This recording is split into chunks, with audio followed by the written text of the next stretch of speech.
সম্প্রতি দেশ জুড়ে চলছে এক প্রকার শোকাবহ পরিবেশ। কোটা সংস্কার আন্দোলনকে ঘিরে তৈরি হওয়া সহিংসতায় প্রাণ হারিয়েছেন শতাধিক মানুষ। তাই তো লাল সবুজের দেশ বাংলাদেশ কোটা সংস্কার আন্দোলনকে ঘিরে উত্তাল। ছাত্রদের এই আন্দোলনকে কেন্দ্র করে অসংখ্য হতাহতের ঘটনাও ঘটেছে। পরিস্থিতি সামাল দিতে দেশ জুড়ে কারফিউ জারি করতে হয়েছে। তারপরও পরিস্থিতি এখনো থমথমে, যে কারণে দেশ জুড়ে বিভিন্ন তারকার পাশাপাশি ক্রীড়াঙ্গনের অনেক তারকাই দেশবাসীর প্রতি বার্তা দিয়েছেন যেন সকলেই শান্তির পথে চলেন। তবে এই বিষয়ে দেশের ক্রীড়া ইতিহাসের সবচেয়ে বড় তারকা সাকিব আল হাসান এখনো নীরব। তবুও সাবেক এই বিশ্বসেরা অলরাউন্ডার এবারও এসেছেন আলোচনায়।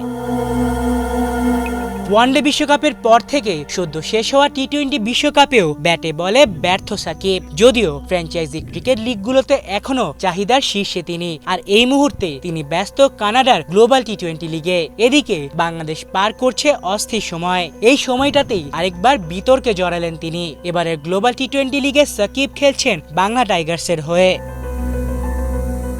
টরন্টো ন্যাশনালসের বিপক্ষে ম্যাচে গ্যালারি থেকে এক প্রবাসী বাংলাদেশি তরুণ দর্শক সাকিবের উদ্দেশ্যে প্রশ্ন ছুড়ে দেন। সেই দর্শক কিছুটা ক্ষোভের সঙ্গে সাকিবের কাছে জানতে চান দেশের এই চলমান অস্থিরতায় তিনি কেন এখনো নীরব। সাকিব সেই প্রশ্নের উত্তর না দিয়ে উল্টো প্রশ্ন করে বসেন, দেশের জন্য আপনি কি করেছেন? সেই দর্শক উত্তরে বলেন, আমি তো আর এমপি না, আমি পরিবারের দায়িত্ব পালন করছি। সাকিব আবারও প্রশ্নের জবাব না দিয়ে পাল্টা প্রশ্ন করেন, দেশের জন্য আপনি কি করেছেন?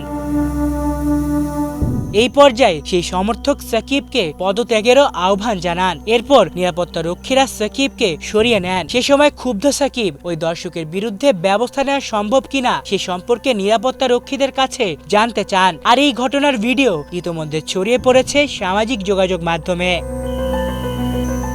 আলিফ চৌধুরী, বাংলা ভিশন।